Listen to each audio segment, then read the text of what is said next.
Hi guys, I'm Ritu and with me as always Mangalam. You know, Mangalam, growing up, you had two kinds of eaters. There were people like you, the vegetarians, and there were people like me, the non-vegetarians. But what have you today? I mean, there's vegans, there's pescatarians. There's eggetarians, people who are vegetarian but eat only egg, make that exception. There's lacto-vegetarians, there's evo-vegetarians, or I don't even know the kind of tarians that exist now. It's just... A lot of them are actually annoying as well. But, you know, to be very honest, I eat vegetarian food and the only egg I consume are in desserts.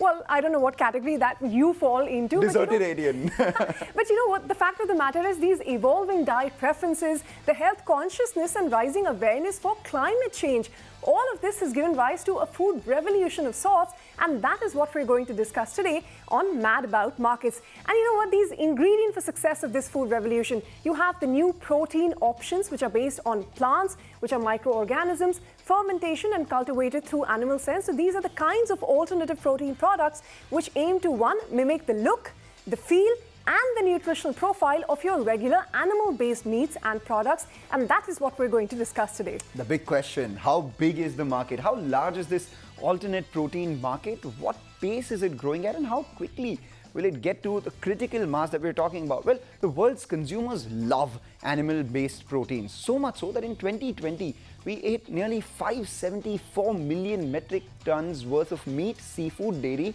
and eggs. That's almost 75 kilograms per person. That's also the average weight of a human being on Earth. The total protein consumption was 587 million tons, of which 13 million metric tons was alternate proteins. This is just 2020. But a report by BCG says that this market for alternate proteins, which is the green part that you see here, could grow all the way from 13 million tons to close to 97 million metric tons by 2035. And that's just the base case scenario. The bulk of this, of course, will be plant-based meats at about 69 million metric tons. So that's a lot of plant-based meats that we're talking about. And you know, the plant-based alternatives, actually, if you look at the overall space, the study also finds that the alternative protein forms only 2% of the total animal protein market. So that is the potential for growth, because by 2035, it is expected that they will make up almost 11% of the overall protein market. And that, again, like you said, was a base case scenario, right? In a faster technological innovation scenario where there's full regulatory support, it could speed up growth all the way to 22% in an optimistic scenario. So huge potential for growth from 2% all the way to 22%. On that note, let's bring in our experts on the show today. It's a packed house. We have Deepika, Bhan, the President of Packaged Foods at Tata Consumer Products, Ashu Phakey, the Vice President and Business Head of Frozen Foods at ITC, Varun Deshpande, who is the Managing Director at the Good Food Institute, are some of the people joining us. And that's not all. We also have Sandeep Singh, who is the co-founder of Blue Tribe Foods. Remember, this is the one that has Virat Kohli's investment in it. Shraddha Bhansali, the COO and co-founder at Evo Foods too, will join us here in the studio in just a bit. But let's go across to Varun first. Varun, what according to you is the size of the global alternate protein market, and what according to you again is the potential that it has in India itself? So at the Good Food Institute India, you know, we've seen a lot of projections from the likes of Kearney, UBS, JP Morgan, the companies that kind of size these markets globally. Have said that the plant-based meat market in particular is worth anywhere from about $90 billion to $370 billion globally by the year 2030 or 2035, right? And that's obviously a huge multi-billion-dollar global opportunity. The Indian opportunity within that is also sizable, right? Within this decade, the modeling that we've done indicates that we can get to about anywhere from about 1,800 crores to about 3,000 crores plus just for the domestic consumption of plant-based meat, with additional roughly the same size of export opportunity, right? So if you look at the significant opportunity that we have in India, it's not just for the domestic market, but also to fulfill some of that very large global demand for these products. No, absolutely. And, you know, various studies have various estimates. But Sandeep, let me come to you on that note, because, you know, you've been one of the early players in the market. What is the typical target customer? I mean, are you focusing on the vegetarians who are curious to try this mock meat, or is it non-vegetarians who you think will shift because of various reasons? And who is it a harder sell to? First things first, we are not with the vegetarian population. We believe if vegetarians eat our meat, it's achieving nothing on the global scale. It's not reducing greenhouse emission. It's not saving animals' lives. So we are very clearly for the non-vegetarian only, I would say. Vegetarians are welcome to eat it, but to make an impact, we need the meat-eating consumer to switch to us. Now, of course, you rightly said that unlike the West, we don't eat meat like twice a day, like in the West. So we believe even if somebody's eating meat, say thrice a week, if he switches to Blue Try once a week, we have made a positive impact. And there are a lot of people who are very conscious. The consumer and the youth of today are very conscious about the impact on the environment. They are a very discerning set of audiences we have today, consumers we have. So a lot of people who are, they know that what industrial meat does, and they are very conscious, and they would like to kind of reduce the greenhouse emission. The youth is very conscious. So the conscious consumer will switch to this, and they are switching. Ashu, how has the consumer acceptance been, and what are your expansion plans in this space?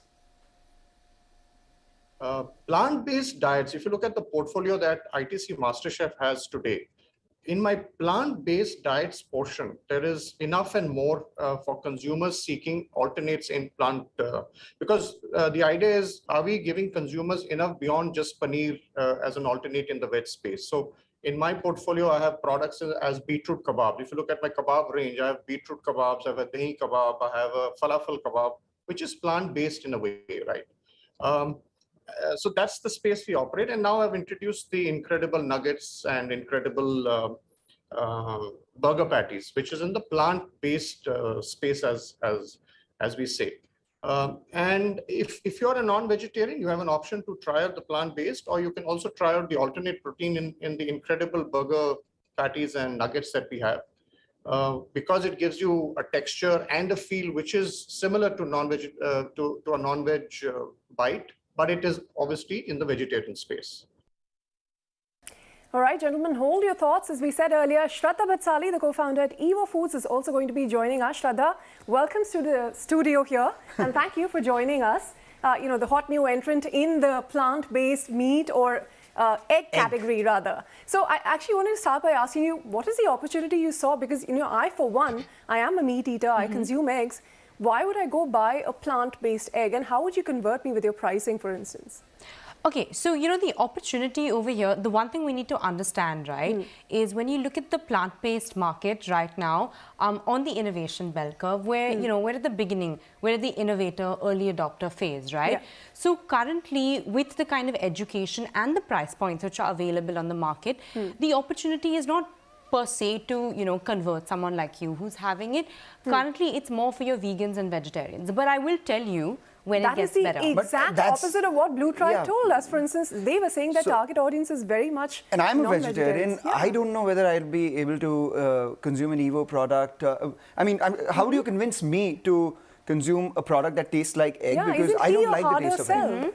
Okay, so two things. To answer your question first, how do you convince like the mass market, right? Yeah. How do you get them to have eggs, right? So let's look at, a product that gives you all the benefits of the eggs that you love, right? Yeah. The taste, texture, protein, all that stuff without any of the nasties, right? So none of the cholesterol, no antibiotics, no cruelty. No smell. And no smell, and it's better for the planet, right? Yeah. And that, at a price point, that is the same as an organic egg. So if you're looking at a better egg, this product is for you. But if you're currently buying an egg at, the conventional egg rate, which is around 7 rupees, this product will be for you, but when I can give you a better value for your money. Yes. How much does this cost? Huh? How much does it cost? This product right now, we're priced in the ballpark of organic eggs currently. Which would be? Between 250 to 300. Oh, wow. From 7 rupees an egg to 250 to 300 an egg. No, not per egg. Oh, okay, per dozen. Which is like 6 to 7.5 eggs. Okay. Depending on the packaging, Okay, makes sense. Would you buy a product like that? And can you use it as an ingredient for which eggs are used, say, baking cakes, etc.? So the product that we have right now, which is the plant-based boiled egg, that you can use exactly how you'd use a boiled egg, right? You can fry it, you can pan grill it, you can use it in a mousse, you can put it on your avo toast, eat it plain, any of that fun stuff. All right, quickly, hold your thoughts there. We're very curious about this product, but we'll get back to you in just a bit. By 2035, it is actually estimated that every 10th portion of meat, dairy, eggs that is consumed around the globe is very likely to be alternative, and that is a best case scenario for the industry. The result is going to be a $290 billion market size for alternative proteins by 2035 globally. And this is going to yield significant benefits, not just for consumers, but like Shraddha was telling us, also for the climate. So a BCG study again finds that the shift to plant-based meat and eggs alone is going to save more than 1 gigaton of carbon dioxide emissions, which is the equal of Japan going completely carbon neutral for an entire year. Eating that much plant-based protein is also going to save enough water to supply the city of London for 40 years and make a major contribution to food security and our planet's biodiversity. All right, then let's shift focus to India itself. About 70% of India's population, as against popular belief, is actually non-vegetarian. But we consume relatively low quantities of meat, which is sometimes referred to as flexitarians. About 50% of our population in the 15 to 49 age bracket also is digitally connected with the global trends. And this is something we here on Mad About Markets have been looking at ever since we started. And this is also the demographic which is looking to improve their lifestyle. And lastly, 7 out of 10 Indians are found to be deficient in proteins. And that explains the significant scope for consumption and conversion to alternate proteins, specifically plant-based meats. The other two categories of alternate proteins, which are microorganism based and we have the animal cell based protein as well, are in an extremely nascent stage, like Shraddha said, of the innovation bell curve. So we focus on the potential of plant-based meat market itself. We had a report coming in from Nirmal Bang estimating that the Indian plant-based meat market, which is currently about $30 to $40 million, by 2024, not too far away from now, it's expected to touch all the way up to $500 million, or roughly $500 million. And other reports too suggest that this market may double from there on to $1 billion by 2030 itself. So that's quite a size that we're talking about. But who are the players that dominate this market? It's people like you. It's startups, actually. It's very much dominated by startups in India. And they've made rapid progress over the years. So you have your early starters, the likes of Ahimsa, and then you have Evolved and Blue Tribe that came in later. Evo, of course, now Imagine Meats. All of these players have been in this space for a while now. But now, MNCs like Nestle and Unilever are also acquiring and even organically launching their own plant-based meat products globally. And if you see world over, whether it is your Domino's, your McDonald's, Subway, all of these chains, they have introduced plant-based meat products on their menus, and that trend is also picking up in India. Recently, you also had the big FMCG companies, the likes of Tata Consumer or ITC, also launching their products in the plant-based meat category as early as this year itself. So ample opportunity, first dominated by the startups, but now also getting into the space from the more established players. But let me toss that question to you, at Tata Consumer, Deepika, because what made you look at this market now? Because you're only making your entry now in a space which is heavily dominated by startups. How much of the market share do you think you will be able to capture? So I think let me start by saying that actually we think it's a big, juicy opportunity, right? It's definitely a Horizon 3 bet. So we're not in this market for the size today. We're in this market for what it promises to be. Aside from the fact that we know we are more a meat eating than a vegetarian country, right? 7 out of 10 Indians actually consume meat. That we are all seeing a really large trend towards more conscious consumption. So people are definitely more mindful of the food that they eat, both from a nutrition standpoint, as well as increasingly from a good for planet standpoint. And so there is definitely a very high proclivity to try, things like alternative meat. All right, but the bigger question again is, what do consumers want in India in their plant-based meats? It really comes down to 3 things. The first one, the taste, of course. The second one, the texture of real meat. And the third, most important one, pricing. In fact, earlier we conducted a poll to understand the acceptance of plant-based meat in India. And here's what it threw up. Half of them said, no thanks, I'm vegetarian. And a third of them said, hell no, bring me the meat. 5% have switched over to plant-based, whereas 15% have said that they're vegetarian, but they're curious to taste. Pricing is extremely important, Deepika. So what would motivate people to actually buy or try this product? Price-wise, it's much higher, right? No, I mean, that's a great question, and you're absolutely right. This is very early stage, right, in this industry. And as a result, at this point, the scale economics are not allowing for great costs. So today, if you went out to buy an alternative meat product, it will be more expensive than a meat substitute. Yeah, anything between 1.3 to 1.8x, depending on what flavor you buy. So we are very conscious that one of the challenges definitely in getting this adoption to go up is going to be to offer this at cost which is parity to meat. In an ideal world, you want it to even be cheaper because you want to incentivize consumption. I think with a bit of scale, some of that will kick in. Yeah, so getting price and cost right is something we're very conscious about. At this point, our endeavor has been to pass the first test with the consumer, which is the taste test, right? Because the biggest barrier to entry of the category is going to be if it feels like meat to you. So yes, we are conscious that it's higher cost, but that will settle over time. All right, Deepika, take your point. But like we said, again, for companies, it also becomes about profitability. And at an innovation scale, you require a lot of investment to get there. So Varun, what has been the investor interest in this space been like outside in India? Is it as high as what we see globally?